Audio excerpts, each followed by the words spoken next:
نے شروع میں کہا تھا کہ کوئی ہم اپنی اسپیس استعمال نہیں ہونے دیں گے. ابھی آپ نے دیکھا کہ اور ملکوں نے بھی جوائن کر لیا ہے وہاں پر, خلیج کے اور ممالک بھی یہ کہہ رہے ہیں کہ ہم یہ کام نہیں ہونے دیں گے. تو یہ تو ہے وہ چیزیں جو سب کو معلوم ہے. میرا اندازہ ایک اور بھی ہے, اور وہ یہ ہے کہ اگر تو ایران نے تھریش ہولڈ ابھی کراس نہیں کیا ہے اور وہ ابھی وہ چیزیں نہیں بنا سکا جس سے یہ روکنے کی کوشش سب لوگ کر رہے ہیں, تب تو یہ جنگ ضرور ہوگی, کیونکہ وہ چاہے گا اسرائیل کہ وہ اس کے نزدیک نہ جائے. لیکن اگر انہوں نے وہ تھریش ہولڈ کراس کر لیا ہے اور وہ کنوے بھی کر دیا ہے کسی نہ کسی طریقے سے, تو پھر یہ جنگ رک جائے گی. صاف ظاہر ہے کہ اسرائیل بہت تل ملائے گا, اسرائیل کہے گا امریکہ کو, ابھی بہت بات چیت ہو رہی ہوگی. آپ کو تو لگ رہا ہے نا کہ امریکہ لیڈ لے رہا ہے, لیکن اصل میں جب جنگ شروع ہوگی آپ دیکھیں گے لیڈ اسرائیل ہی لے گا, پہلی ویو انہی کی جائے گی. وہ ابھی ایک بات ایک دوسرے سے کر رہے ہوں گے کہ امریکہ کہہ رہا ہوگا کہ یہ ہمارے پاس اطلاعات ہیں, اسرائیل کہہ رہا ہوگا جی اگر انہوں نے کچھ بنا بھی لیا ہے تو this is the best time to attack, کیونکہ ابھی تو چند ایک ہتھیار بنائے ہوں گے, بعد میں ان کے پاس زیادہ ہو جائیں گے. لیکن یہ چیز ایسی ہے جو میس ڈسٹرکشن کے ہتھیار ہیں کہ کسی کے پاس ایک بھی ہو تو اس کے ڈیٹرنس بہت زیادہ ہوتی ہے. تو ابھی اللہ بہتر جانتا ہے کہ اصل معاملہ کیا ہے, لیکن یہ میں کہہ سکتا ہوں کہ اگر تو تھریش ہولڈ کراس نہیں ہوا تو جنگ ضرور ہوگی, اگر تھریش ہولڈ کراس ہو گیا ہے تو جنگ نہیں ہوگی, اور اگر یہ جنگ اس دفعہ نہیں ہوئی تو پھر یہ کبھی بھی نہیں ہوگی. بڑی بنیادی بات آپ نے بتائی کہ اگر ڈیٹرنس ایران کے پاس آ گیا ہے, یعنی ایٹمی جو مرحلہ ہے اس کو وہ طے کر چکے ہیں, تو پھر ظاہر ہے یہ گیدڑ ببکیاں رہیں گی. لیکن سوال یہ ہے کہ ٹرمپ صاحب کوئی امریکن سپرمیسی کے لیے آئے ہیں یا امریکہ کو دنیا میں آئسولیشن کے اندر لے جانے کے لیے یا اس کو بریک کرنے کے لیے؟ یہ تو کوئی گورباچوف والا رول پلے کر رہے ہیں. اظہر صدیق صاحب, آپ کیا کہیں گے اس میں؟ بہت شکریہ جی. دیکھیں, بنیادی طور پر جو ایک بات سمجھنی ہے, شاید پاکستان اس بات کو اپنے طور پر تو سیریسلی لے رہا ہے. اس وقت بنیادی طور پر گلوبل ایک معاملہ آپ کو سمجھنا پڑنا ہے کہ ٹوٹل فوکس جو دنیا کا لگا رہے ہیں کہ اس وقت اب وہ حالات نہیں ہیں کہ جب امریکہ اور رشیا آمنے سامنے ہوتے تھے. اس وقت چائنا آ چکا ہے سامنے. یہ جو اصل لڑائی ہے نا, یہ میرا اپنا نقطہ نظر ہے کہ چائنا کو بیک ڈور پہ لے کے جانا ہے, پیچھے لے کے جانا ہے کہ اس کی اکنامک پاور ختم ہو سکے.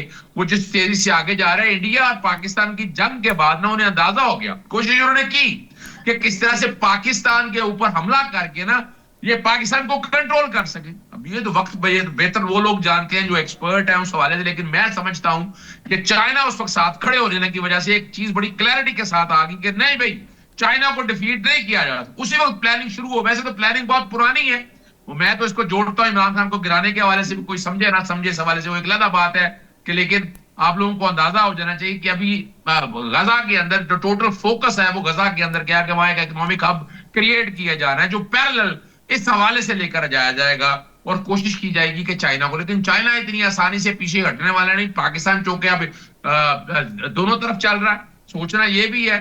اور ابھی بھی اگر آپ دیکھیے گا ایران کے اندر اگر جو حالات اور واقعات ہیں بہت چیزیں کنٹرول ہوئی, تو اس میں چائنا کا اور رشیا کا بہت ہاتھ ہونا ہے کہ انہوں نے ایسے حالات بننے نہیں دیے, ورنہ جس طرح سے وہ آئے تھے, جس طرح سے وہ لوگ آئے تھے, وہ ڈومینیٹ کرنے آئے تھے کہ پوری طرح سے اس خطے کے اندر بھی اپنا قبضہ حاصل کر سکیں.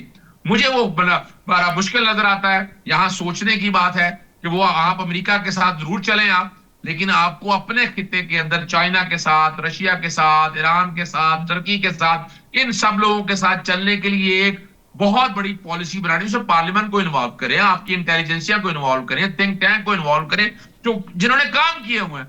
وہ تو کام آ دیکھا نا, وہ تو آنے والے 50 سال کا کام کر کے بیٹھا ہے, چاہے امریکہ لے لیں یا اسرائیل لے لیں. اور اس کو میں تو دیکھیں نا, میں تو اس کو مذہبی طور پر بھی اس معاملے کو دیکھتا ہوں. میں غزوہ ہند کو یا باقی چیزوں کو اگر سامنے رکھ کر دیکھ لیں کہ اسرائیل کا جو پلان ہے گریٹر اسرائیل کا, وہ اس پہ اپنا عمل درآمد کر رہا ہے اور ساتھ ساتھ دنیا سے لڑنے کی کوشش بھی کر رہا ہے. یہاں فرق صرف اتنا ہے کہ ہمیں ذرا بڑے احتیاط کے ساتھ بڑا سوچ سمجھ کے چلنا ہے. میں یہ نہیں کہتا کہ آپ نے اکنامکلی آپ نے پیچھے چلے جانا ہے, لیکن میں آج بھی سمجھتا ہوں کہ ہم اکنامکلی بھی وہ فائدے حاصل نہیں کر سکے پوری دنیا سے جتنا ہمیں حاصل کرنا چاہیے تھا. آج ہم اظہر صدیق صاحب, آپ نے بڑا زبردست پوائنٹ ریز کیا. ڈاکٹر سعید الہی صاحب, ڈاکٹر صاحب اظہر صدیق صاحب نے درست کہا کہ جو آپ کے ٹیسٹڈ فرینڈ ہیں مثلا جس میں چین ہے یا اس خطے کے اندر باقی ممالک ہیں جو سالہ سال سے آپ کے ساتھ چل رہے ہیں، جن سے ریلیشن اچھے ہیں، تو امریکن رومانس میں کہیں ایسا نہ ہو کہ ہم ان کی پرائس کے اوپر امریکہ کے ساتھ رومانس کرنا شروع کر دیں، تو اس کی کاسٹ تو الٹیمیٹلی پاکستان کو پے کرنی پڑے گی. دیکھیں اس وقت پاکستان کی جو فارن پالیسی ہے، بلکہ گزشتہ کئی دہائیوں سے اس میں ہم نے ایک توازن برقرار رکھا ہوا ہے امریکہ اور چائنا میں، اور اس میں چائنیز کو اعتماد میں بھی لیا گیا ہے. اور ایک بات میں اور ایران کے ایشو پہ، تمام ایشوز پہ پاکستانی اور چائنیز آپس میں بڑی ڈسکشن کرتے ہیں.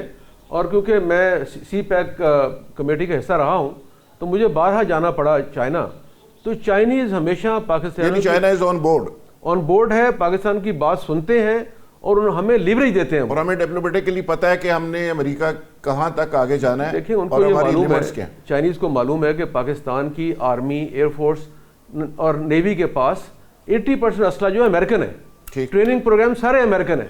ہم ڈپینڈنٹ ہیں امریکن مختلف ٹیکنالوجیز پہ. ایون F-16 کے پارٹس میں ملے تو وہ گراؤنڈ ہو جاتے ہیں.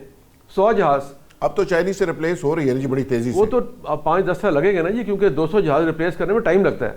لیکن جو F-16 ہے اور دیگر امریکن ہمارے پاس اکوپمنٹ ہے، اس کے پارٹس کی ضرورت ہوتی ہے ہمیں. تو یہ ہمارے ساتھ یہ بڑا اچھا مسئلہ ہے کہ چائنیز اعتماد میں ہمارے ساتھ ہوتے ہیں. وہ تمام باتوں کے باوجود بھی پاکستان میں انویسٹمنٹ بھی کرتے ہیں، سپورٹ بھی کرتے ہیں، ہمیں ٹیکنالوجی فراہم کرتے ہیں، اور یہ باتیں ان کے علم میں ہوتی ہیں. تو میں سمجھتا ہوں یہ ایک بہت بڑی کامیاب ڈپلومیسی ہے کہ دونوں ملکوں سے تقریباً اچھے تعلقات گورنمنٹ نے رکھے ہوئے ہیں. بالکل. دوسری بات آپ نے بھی کی کہ چائنا اور رشیا کی. دیکھیں چین کے جو اس وقت لیڈرشپ ہے، ان کی پالیسی یہ ہے کہ انہوں نے اگلے 100 سال تک کوئی جنگ نہیں کرنی. وہ بارہا ان کے تھنک ٹینکس، ان کی لیڈرشپ کہتی ہے کہ ہم نے جنگ نہیں کرنی. پاکستان کو بھی ہمیشہ وہ یہی کہتے تھے کہ جنگ نہیں کرنی. وہ تو مجبوراً جب انڈیا نے ایگریشن کر دیا تو جوابی کارروائی کرنا پڑی، ورنہ چائنیز ہمیشہ جنگ سے روکنے کا ہمیں مشورہ دیتے ہیں اور خود بھی اس پہ عمل کرتے ہیں. آپ نے ابھی بات کی ہے ایران کی. دیکھیں ایران ایک برادر ملک ہے، اس سے ہماری دلی وابستگی جذبات تو ہو سکتے ہیں، لیکن حقائق بھی دیکھنے چاہیے کہ امریکہ کی ٹیکنالوجی، اس کی فائر پاور، اس کی جو سپلائی لائن ہے یا اس کی فائر کرنے کی جو صلاحیت ہے سمندر سے، فضا سے، وہ بہت زیادہ ہے. اور کہیں بھی یہ جو جہاز کی بات ہو رہی ہے کہ رشین اور چائنیز جہاز وہاں آ رہے ہیں، تو وہ میں نہیں سمجھتا کہ جو گیپ ہے ایران کا اور امریکہ کا یا ایون پاکستان کا یا اور ملکوں کا وہ پورا کر سکتے ہیں. میرا یہ خیال ہے ایک آخری بات کہ امریکن اگر اس بات پہ جو ابھی بات کر رہے تھے کہ جی اٹامک جو ریڈ لائن ہے، وہ میرا خیال ہے ابھی تک ایران نے کراس نہیں کی. کراس کی ہوتی تو وہ ظاہر ہوتی.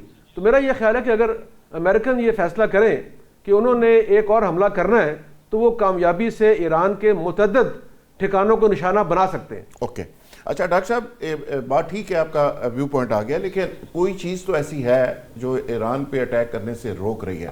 وہ انٹرنیشنل پریشر ہے نا جی. لیٹر آن وہ چیزیں باہر کیسے آئیں گی اور دنیا کا پریشر ٹرمپ کیسے لیتا ہے یہ آپ کو پتہ ہی ہے. اور وہ تو یو ٹرن کا بادشاہ ہے، کبھی ادھر کی بات کر دیتا ہے، کبھی ادھر کی بات کر دیتا ہے. کراچی سے نصرت وحد پی ٹی اے کی سینئر رہنما ہے، وہ ہمارے ساتھ ہیں، ان سے بات کر لیتے ہیں. میاں سیف صاحب پھر دوبارہ آپ کے پاس آؤں گا. نصرت صاحبہ، آپ کیسے سمجھ رہی ہیں کہ جو پاکستان کی ڈپلومیسی ہے، پہلی دفعہ ایسا ہو رہا ہے، مجھے نہیں پتا آپ اس کو سیکنڈ کریں یا نہ کریں، آپ کو پورا حق ہے اپنی اوپینین دیں، لیکن پہلی دفعہ ایسا ہو رہا ہے کہ چین، امریکہ اور رشیا تینوں بڑی سپر پاورز آپ کے ساتھ انگیج ہیں. اور پہلے یہ ہوتا تھا کہ آپ ایک طرف جاتے تھے تو دوسرے ناراض ہو جاتے تھے، تیسری. تو اب پاکستان کی ایک امپورٹنس پوری دنیا میں بڑی ہے. آپ ایگری کرتی ہیں اس سے؟ جی بسم اللہ الرحمن الرحیم. بہت شکریہ اپنے پروگرام میں مجھے انوائٹ کرنے کا ذوالفقار صاحب. Thank you. ایکچولی دیکھیں یہ شاید پہلی دفعہ ہو رہا ہے کہ پاکستان اتنا زیادہ آگے بڑھ کے ہر چیز میں حصہ لینے کی کوشش کر رہا ہے. تو آپ دیکھیں گے کس طرح غزہ کے اس میں یہ لوگ بڑے، جس طرح انہوں نے اس ٹرمپ کے معاہدے کے اوپر دستخط کیا ہے، جس کی وجہ سے ظاہر ویلیو بہت بڑھ گئی ہے ان کی انٹرنیشنلی. اور اب بہت ہی زیادہ میرے خیال میں یہ اچھی بات ہے کہ چائنا ہم سے ناراض نہیں ہوا. جس طرح بھی بھائی بتا رہے ہیں کہ وہ ابھی بھی تمام چیزوں میں پاکستانیوں سے گفتگو کرتے ہیں اور پاکستان کے آئیڈیاز اور اپنے جو بھی ان کے آئیڈیاز ہیں وہ آگے فلوٹ کر رہے ہوتے ہیں. تو یہ انتہائی امپورٹنٹ بات ہے کہ رشیا ہم سے ناراض نہیں ہے، چائنا ہم سے ناراض نہیں ہے، اور امریکہ تو بالکل نہیں ہے. تو اس کو تو میرا فیوریٹ جرنیل کر کے بلاتے ہیں ان کو فیلڈ مارشل. تو بات یہ ہے کہ اگر پاکستان کے لیے سب کچھ اچھا ہے تو یہ ضرور ہونا چاہیے, کیونکہ ہمیں اندر کی بات نہیں پتا کہ اندر کیا ہو رہا ہے. ہم تو اپیرنٹ چیزیں دیکھتے ہیں نا, سائن ہو گئے, خوش ہو گئے, حق کر لیا, ہنس رہے ہیں, مسکرا رہے ہیں, تو یہ چیز ہمیں لگتا ہے کہ ہاں پاکستان کے لیے بہت اچھی ثابت ہوگی. لیکن ایکچولی اندر کیا معاہدہ ہے, کیا چیز ہے جو ابھی تک کھل کے سامنے نہیں آ رہی ہے, اور جس چیز کے اوپر دستخط ہو گئے ہیں پاکستانیوں کی طرف سے, اور جو کچھ ہم ان کو لیور کرنے کے لیے کر رہے ہیں, جسے کہنا چاہیے کہ اپنے پتھر, اپنی گیس, اپنی معدنیات ان کو دے رہے ہیں امریکہ کو کہ آپ آ کے لے جائیں یہاں سے, تو یہ والی چیزیں اس وقت سمجھ آئیں گی جب تھوڑا سا وقت گزرے گا. کیونکہ ابھی آپ دیکھیں, ابھی سب چیزیں بہت اچھی لگ رہی ہیں, بہت سب کچھ ٹھیک لگ رہا ہے کہ پوری دنیا پاکستان کی حمایت میں آ گئی, انڈیا کو ہرا دیا ہم نے, اور بہت بڑا مارکا ظاہر ہو گیا. تو اب وقت بتائے گا, وقت جو ہے نا وہ بہت امپورٹنٹ ہے. اب 4 سال گزریں گے, 6 سال گزریں گے, اس کے بعد پتہ چلے گا کہ اصل میں کیا ہوا ہے پاکستان کے ساتھ اور کس طرح آگے پاکستان چلے گا. بالکل ٹھیک ہے, بالکل ٹھیک ہے. نصرت فہد صاحب اپنی اوپینین دے رہی تھی. میاں سیف الرحمان صاحب, دیکھیں یہ تو فیکٹ ہے کہ پاکستان کی ملٹری ڈپلومیسی نے بڑے ریکارڈ توڑے ہیں, اور $12 بلین کے آپ کو اسلحہ کے آرڈر بھی آ گئے, اور شباشی صاحب کہہ رہے ہیں کہ یہ اسلحے کے آرڈر اتنے آگے ہیں تو اب ملک پتہ نہیں خوشحال ہو جائے گا. کیا اسلحہ بیچنے سے ملک خوشحال ہو جائے گا صرف, یا باقی انڈسٹری جو بند پڑی ہے اس کا بھی ہم نے کچھ کرنا ہے؟ اور آپ بھی پاکستانی جو ڈپلومیسی ہے اس کو اسی طرح سکسیسفل دیکھتے ہیں؟ نہیں دیکھیں, ڈپلومیسی تو ایک آل انکمپسنگ ایکشن کا نام ہے نا, ایک فلسفی ہے, ایک پورا فنومینن ہوتا ہے. جب کسی بھی ملک کی جو فورن پالیسی بنتی ہے تو اس میں آپ کی آرمڈ فورسز, آپ کی اسٹیبلشمنٹ, آپ کا فورن آفس, آپ کا جو پی ایم آفس, آپ کے دیگر تمام تر انٹرنل سچویشن بھی ہوتی ہے نا, آپ کے کہاں کہاں پہ کنفلکٹس ہیں, کن ممالک کے ساتھ آپ کے کس طرح کے معاہدے چل رہے ہیں, پھر آپ کی تجارت بھی اس میں آ جاتی ہے. یعنی ہر لحاظ سے ہر چیز جو ہے اس میں شامل کر کے کمپریہنسو جامع فورن پالیسی بنانی پڑتی ہے. جسے ڈپلومیسی ہم کہتے ہیں کہ ڈپلومیسی ہم نے کس طرح کون سے ٹولز اختیار کرنے ہیں, کون سے ٹائم فریم کے اندر کیا کام کرنا ہے, اور کن ممالک میں آپس میں آپ تعلقات میں توازن کیسے قائم کرنا ہے. ابھی میرے بھائی نے سعید الہی صاحب نے چائنا کے بارے میں اور امریکہ کے بارے میں کہا. میں نے چونکہ آپ کو یاد ہوگا میں نے بہت بڑے چینلز اور نیوز پیپرز کے لیے امریکن ایمبیسڈر اور چائنیز ایمبیسڈر دونوں کے ایکسکلوزیو انٹرویو کیے تھے. امریکن ایمبیسڈر نے بھی کچھ اس طرح کا اندیا دیا تھا جس طرح میرے بھائی ابھی کہہ رہے ہیں کہ جی ہمیں کوئی اعتراض نہیں ہے, سی پیک یا جو بھی ہے. خیر یہ ڈپلومیٹک بات ضروری نہیں ہوتا کہ وہ وہی کہہ رہے ہوتے ہیں جو در حقیقت اندر سے ان کی پوزیشن ہوتی ہے. لیکن چلیں ایک دوسری بات جو ہمارے لیے خوش آئند مجھے بظاہر دکھائی دیتی ہے وہ تو یہ ہے کہ جب میں نے چائنیز ایمبیسڈر سے پوچھا کہ ایکسیلنسی ہمارا مین اسٹے کیا ہے پاکستان اور چائنا ریلیشنز کا, انہوں نے کہا جی ملٹری ٹو ملٹری ریلیشنز. یہ چائنا کے ایمبیسڈر کے منہ سے نکلا ہوا جو میں نے شائع بھی کیا اور ایک بہت بڑے چینل پہ وہ چلا بھی یہ پوائنٹس. پھر میں نے انہیں پوچھا کہ جناب اس کو تھوڑا سا ایلیبریٹ کریں, تو انہوں نے کہا جی ہمارا پاکستان سے پہلے بھی سول نیوکلیئر معاہدہ بھی موجود ہے جس میں امریکہ کی طرف سے کوئی اعتراض نہیں آیا, جیسے یہ چشمہ پلانٹ ہوا, کراچی پلانٹس ہوئے, یہ بھی سول نیوکلیئر معاہدہ ہے پاکستان کا چین کے ساتھ. اور میرے اپنے علم کے مطابق چونکہ چائنا میں بھی 5 مرتبہ جا چکا ہوں ان کی گورنمنٹ کے انویٹیشنز پہ, اور ایک مرتبہ پرائم منسٹر گیلانی کے ساتھ بھی گیا, تو وہاں سے میں نے جب ان کے میٹالرجیکل کارپوریشن کے چیئرمین سے پوچھا کہ آپ کا جو ویسل ہے اٹامک ریئیکٹر کے لیے وہ 1000 کا نہیں ہے وہ جو میگا واٹ کا, تو وہ کہتے ہیں جی ہم ڈیولپ کر رہے ہیں. تو میں نے کہا جی will you be providing that to Pakistan, تو وہ زیر لب مسکرائے ذرا. تو اس کا مطلب ہے کہ پاکستان کی کولیبریشن اس حد تک ہے. اور اب یہ بھی سننے میں آیا کہ, اور انہوں نے بھی کہا تھا میں ایمبیسڈر نے بھی, کہ کافی حد تک ہمارا ملٹری ایکوپمنٹ جو ہے وہ چائنا کے ایکوپمنٹ کے اوپر سوئچ کر دیا گیا. البتہ اس میں جیسے ابھی رشین ٹیکنالوجی کی بھی بات ہوئی, میں نے الزرار بھی الخالد ٹینکس کا بھی دیکھا, ہیوی میکینیکل کمپلیکس میں وزٹ کیا, اور ان میں سخوئی یا رشین انجنز تھے. اسی طرح ہمارے بہت سے GF-17 تھنڈر میں بھی رشین انجنز تھے. لیکن اب سننے میں آیا کہ اب سننے میں آیا کہ سوئچ کر کے اوپر انحصار کم ہو رہا ہے. جی بالکل ختم ہو رہا ہے. یعنی ختم تو نہیں میں کہہ رہا, ظاہر ٹیکنالوجی جہاں سے بھی آپ کو ملے گی آپ لیں گے وہاں سے, لیکن چائنا کے اوپر زیادہ انحصار ہے ہمارا آرمامنٹس میں بھی. اور چائنا بھی اب رشین انجنز کی بجائے اپنے خود انجنز بنا رہا ہے. بڑی پتے کی باتیں بتائیں آپ نے, بڑی زبردست یہ گفتگو ہے میاں صاحب. نعیم خالد لودھی صاحب, آپ چونکہ اندر کی باتیں بھی جانتے ہیں, آپ کی ایکسپرٹی ہے ماشاءاللہ, گراؤنڈز کے اوپر کیا ہو رہا ہے ساری چیزیں آپ سمجھ رہے ہیں, لیکن ایک طرف امریکہ نے پوری دنیا کے ساتھ آئے تو ٹرمپ صاحب امن قائم کرنے تھے, نوبل انعام لینے کے لیے, اور ہم نے بھی بڑے سلوٹ مار مار کے ان کو نامزد کیا, لیکن وہ 7 جنگیں بند کروانے کا کریڈٹ لیتے لیتے وہ 8-10 جنگیں شروع کروا چکے ہیں. تو ابھی انڈیا نے یو اے ای کے ساتھ ایک ایگریمنٹ کیا, ایک یورپی یونین کے ساتھ کیا, اس کو آپ کیسے دیکھتے ہیں کہ پاکستان اس میں کہاں کھڑا ہے؟ یو اے ای کا ایگریمنٹ ہے وہ تو ایک قسم کا ریئیکشن ہے جو سعودی عرب اور پاکستان کا ایگریمنٹ ہوا تھا. میں ملٹری ایگریمنٹ کی بات کر رہا ہوں. جہاں تک ان کے اکنامک فائنینشیل ان کے ساتھ تعلقات ہیں وہ تو بہت پرانے ہیں, ان کو انہوں نے اور گہرا کیا ہے. اور میرا خیال ہے کہ پاکستان کو کبھی بھی کسی ایسی چیز پہ اعتراض نہیں ہونا چاہیے کہ جیسے ہم کہتے ہیں جی اس ملک کا اس ملک کے ساتھ کیوں تعلق ہو گیا, اس کے ساتھ ہم کوئی سپر پاور تو نہیں ہے نا, ہم یہ کہیں کہ جی وہ ان سے ادھر کیوں جا رہے ہیں. ادھر ہم جب سپیس چھوڑتے ہیں, جہاں جہاں ہم سپیس چھوڑیں گے وہاں انڈیا آئے گا. وہ یہ افغانستان کی مثال لے لیں, مطلب اس میں آج وزیر گفتگو نہیں ہے, یہ اس میں کوئی شک و شبہ نہیں ہے کہ پاکستان نے وہاں سپیس چھوڑی ہے تو وہ ہندوستان آیا ہے. اس بات کو خیر چھوڑ دیں. میں 1-2 باتیں اور کرنا چاہتا ہوں. ایک تو یہ کہ لیکن سر ایران میں جہاں پہ انڈیا نے سپیس چھوڑی ہے وہاں پہ ہم نے کیا لیا ان سے؟ ہم تو ابھی بھی امریکہ میرا سے خیال ہے کہ یہ آپ کو پتہ ہے کہ پاکستان ان پہلے ملکوں میں سے تھا جنہوں نے وہاں پر ٹیلی فونک رابطے پر ان کے ساتھ یکجہتی کا اظہار کیا ہے. پاکستان, سعودی عرب اور ترکی نے کہا ہم اپنی ایئر اسپیس استعمال نہیں ہونے دیں گے, شروع میں ہی کہا ہے. جہاں تک یہ بات ہے کہ ان کے ساتھ اقتصادی اسپیس ہم کیوں نہیں حاصل کر سکے, وہ تو پھر آپ کو پتہ ہے کہ ہماری اور کمزوریاں بھی ہیں جس کی وجہ سے کچھ نہ کچھ چلتا رہتا ہے. میں 1-2 باتیں کرنا چاہ رہا ہوں. ہاں جی 1-2 باتیں میں یہ کرنا چاہ رہا ہوں. ایک تو یہ کہ دیکھیے ہم اگر ڈپلومیسی میں اتنے اچھے ہیں جو کہ نظر آ رہا ہے کہ آپ امریکہ کے ساتھ کے بھی آپ کے اچھے تعلقات ہیں, آپ کے چین کے ساتھ بھی اچھے تعلقات ہیں, آپ کے روس کے ساتھ بھی اچھے تعلقات ہیں, اس پہ میں ابھی تبصرہ بھی کرتا ہوں. تو ایک تھوڑا سا کسر باقی رہ گئی ہے, جو اپنے کچھ لوگ ناراض ہیں اندر ان کے ساتھ بھی اچھے تعلقات کر لیں جب, تو سارا معاملہ ٹھیک ہو جائے گا. اچھا یہ جو بات ہے نا بیلنس, ایک تو ڈاکٹر صاحب سعید صاحب نے جو یہ بات کی کہ امریکہ بہت بڑی طاقت ہے اور اس کا کوئی موازنہ نہیں ہے, اس میں تو کوئی شک نہیں ہے. لیکن افغانستان کا اور امریکہ کا بھی کوئی موازنہ نہیں تھا, ویتنام اور امریکہ کا بھی کوئی موازنہ نہیں تھا. جب اسرائیل اور امریکہ نے مل کر حملہ کیا تھا ایران کے اوپر, اس وقت بھی کوئی موازنہ نہیں تھا. تو یہ موازنے جنگوں کے ایسے نہیں ہوتے کہ کس کے پاس زیادہ راکٹ ہیں یا کس کے پاس زیادہ بندوقیں ہیں. ہم چونکہ لڑتے رہے, ہمارا ہندوستان کا کیا موازنہ ہے, ان کو دھول چٹائیے کہ نہیں چٹائیے. تو یہ قوموں کی اور معاملات بھی ہوتے ہیں جس کی وجہ سے جنگیں لڑی جاتی ہیں.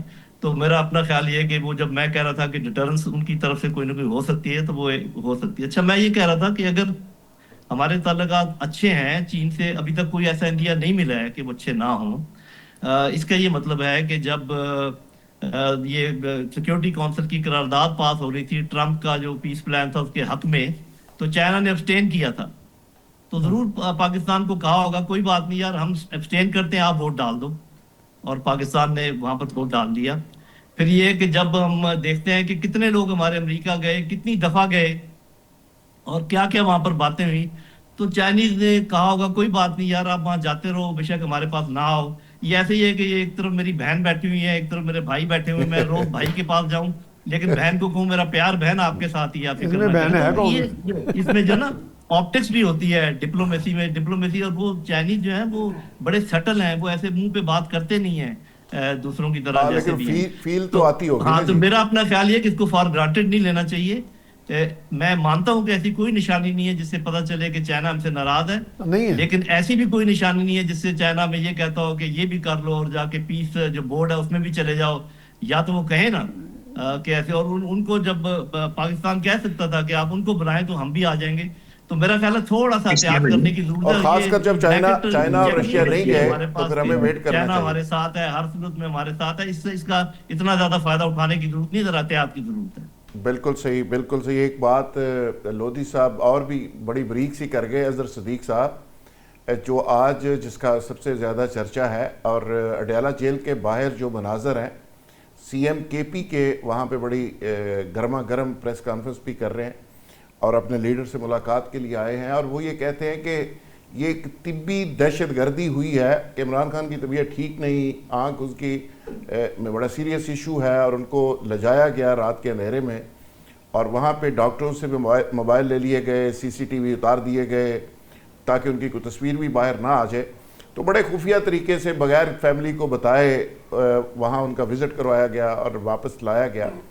اور تارڑ صاحب کہتے ہیں کہ الحمدللہ وہ ٹھیک ہیں, اور ان کا رویہ ڈاکٹروں سے بہت اچھا تھا. یہ پتہ نہیں پہلے شاید برا تھا, اب وہ کہتے ہیں بہت اچھا ہے. آپ کیا کہیں گے, یہ کیا ہو رہا ہے اڈیالہ کے باہر؟ بہت شکریہ ذوالفقار رائے صاحب. تکلیف تو بہت ہے, دکھ بھی بہت ہے. ہم شاید افریقہ کے کسی تھرڈ کلاس ملک میں رہ رہے ہیں, کسی کو برا لگے یا اچھا لگے. آپ نے ایک پاکستان کی حیثیت کیا کر دی ہے, آپ اندازہ لگائیں. وہ بسنت منا رہے ہیں, مجھے پتا تھا بسنت سیف نہیں ہونی, اور وہ بے وقوف بناتی رہی وزیر اطلاعات جو ہیں کہ جناب وہ نک دا کوکا, بھائی فحش گانے جو مرضی ویسے بتانے لگا ہوں, وہ نک دا کوکا چب رہا ہے. ان کو پتنگوں کے اوپر تصویر نہیں لگ سکتی.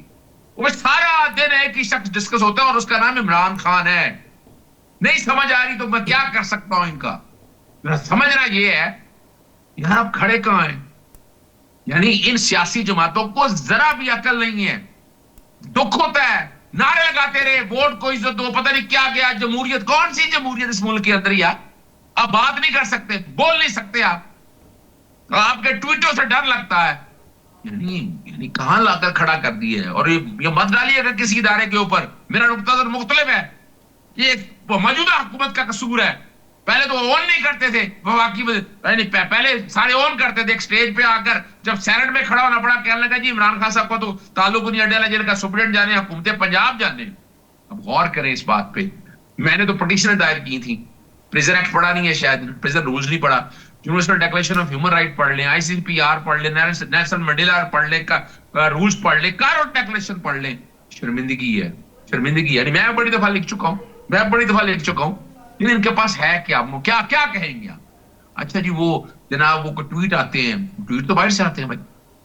آپ ملاقات سے کیسے روک سکتے ہیں جو سیاسی گفتگو کر. اور یہ شرم سے ڈوب مرنے کا مقام ہے موجودہ حکومت سے. جو نون لیگ جو ہے ضیاء الحق کی پیداوار ہے, اسی کے دور کا رول جو ہے وہ 232 رول ہے. سیاسی گفتگو نہیں ہو سکتی. کمال کر رہے ہیں ابھی آپ, کون سے دنیا میں رہ رہے ہیں آپ نے یہاں جو باتیں کہی ہیں وہ غلط تو نہیں کہی. تبھی دہشت گردی ہے نا یہاں کیا ہے. اور دیکھیں وہ کتنا بڑا لیڈر ثابت ہوا. وہ سر پلیٹلیٹ نہیں گرے اس کے سر, وہ اس کا دماغی معنی نہیں خراب کرانا پڑا اس کو کھانسنے کے لیے یا سرجری کرانے کے لیے کچھ کرنا نہیں پڑا. یعنی غور کریں اس بات کے اوپر. اظہر صدیق صاحب نے باتیں تو اس نے کہا بات تو سچ ہے. ڈاکٹر صاحب پلیٹلیٹس بھی نہیں گرے. لائن ایڈ کروں, میرے بھائی ہیں چھوٹے. نہیں آپ اظہر صدیق صاحب کے ہوتے ہوئے رول آف دی لائر آ گیا ملک میں, لا نہیں ہے. ڈاکٹر صاحب جی, تو یہ بات وہ کر رہے ہیں کہ شرم کم کام ہے جو کچھ ہو رہا ہے, تو آپ بھی ایسے ہی سمجھتے ہیں؟ دیکھیں دو سوال اس میں ریز ہوئے. ایک تو ووٹ کو عزت دو والا بھی جواب دینا آپ نے. لودھی صاحب نے جو بات کی تھی کہ وہ ایران اور امریکہ کے حوالے سے, دیکھیں اب جنگیں زمین پہ نہیں ہونی. اور جو ٹیکنالوجی ہے, پہلے بھی جو حملہ ہوا تھا ایران پہ, اس میں تو میزائل ٹیکنالوجی کے ذریعے ان کے چند مقامات تباہ کرنے ہوتے ہیں, بیسز تباہ کرنے ہوتے ہیں. اس میں انہوں نے نہ فوج اتارنی ہے, نہ دو جنگ ہونی ہے. ٹھیک. تو جو مختلف پہلے بھی انہوں نے جو اہداف پہ حملے کیے تھے دوبارہ کر دیں گے, تو انفراسٹرکچر خراب کریں گے, یہی مسئلہ ہے. پولیٹیکلی ذرا رسپونس. دوسری بات جو ابھی کی ہے میرے دوست نے کہ جی بڑی شرم آ رہی ہے, تو اس شرم کے باوجود بھی انہوں نے ساری باتیں کہہ دی ہیں. یعنی کوئی اگر پابندی ہوتی تو وہ نہ کہتے, اور انہوں نے ساری باتیں بھی کہہ دی ہیں, اعتراض بھی کر دیا ہے, سب کچھ کر لیا ہے. تو اس کا مطلب پوری آزادی حاصل ہے ان کو. اور دوسری بات آپ نے یہ ہے کہ عمران خان صاحب کی بیماری کی پہلے کہتے تھے دوست ہیں ہمارے یار, خدا را ڈاکٹر صاحب اس چیزوں کو مت ڈیفینڈ کیا کریں. آپ نے اپنی بات کہہ لی ہے اظہر صاحب, آپ نے اپنی بات کر لی ہے. اگر جواب کا موقع دیں اس کو برداشت کر لیں, موقع دے رہے ہیں, برداشت کر لیں اس کو بھی. آپ کی بات ہم نے سنی ہے بڑے پیار سے, محبت سے, تو آپ بھی ہمیں موقع دے دیں. دوسری بات انہوں نے کی ہے ابھی آپ نے کہ ان کو لے جایا گیا اسپتال. دیکھیں پہلے یہ مطالبہ تھا کہ جی عمران خان صاحب کو طبی امداد نہیں دی جا رہی. اب جب دی جا رہی ہے تو پھر اعتراض ہو رہا ہے کہ جی دہشت گردی ہے. فیملی کے لوگوں کو بلاؤ. میرا یہ خیال ہے, یہ آپ کی بات ٹھیک ہے کہ اس کو ملاقات یا جو بھی ہے وہ قانونی معاملات ہیں, جو بھی ان سے میرا تعلق نہیں. جو میڈیکل کی بات کر رہا ہوں کہ اگر ان کو کوئی پرابلم تھی تو اسپتال لے جایا گیا، اس کا مطلب انہیں طبی امداد فراہم کی گئی، ڈاکٹر کو دکھایا گیا، بہترین لوگوں کو دکھانے کے بعد واپس لے جایا گیا، اگر داخل کرنا ہوتا تو داخل کر لیتے. تو اس کا مطلب ہے کوئی بھی آدمی، وہ پلیٹلیٹ ہو یا آنکھیں ہوں، کسی کی بھی خرابی ہو سکتی ہے، بیماری ہو سکتی ہے. تو میرا یہ خیال ہے کہ پلیٹلیٹ کو اور آنکھوں سے مقابلہ کرنے کی ضرورت نہیں ہے. جو بیمار ہو، جس طرح کی ہو، اسے طبی امداد فراہم کی جانی چاہیے. اور میں سمجھتا ہوں کہ اگر عمران خان صاحب کی آنکھ میں کچھ پرابلم تھی تو ان کو مکمل طبی امداد فراہم کی جانی چاہیے. یہ میرا نقطہ نظر ہے. نصرت واد صاحبہ جی میں ان کی بات کو صرف یہ کرنا چاہتی ہوں کہ اگر نارمل آپریشن بھی ہو رہا ہے نا کہیں، تو گھر والوں سے کنسرن لیا جاتا ہے، مریض سے نہیں لیا جاتا. میرا ایک چھوٹا سا آپریشن تھا اسی طرح کا، میں گھر میں بتائے بغیر چلی گئی کہ چلو ٹھیک ہے پتہ چل جائے گا. میرا بیٹا گیا، اس نے ڈاکٹر کی بالکل بردہ نکال دیا.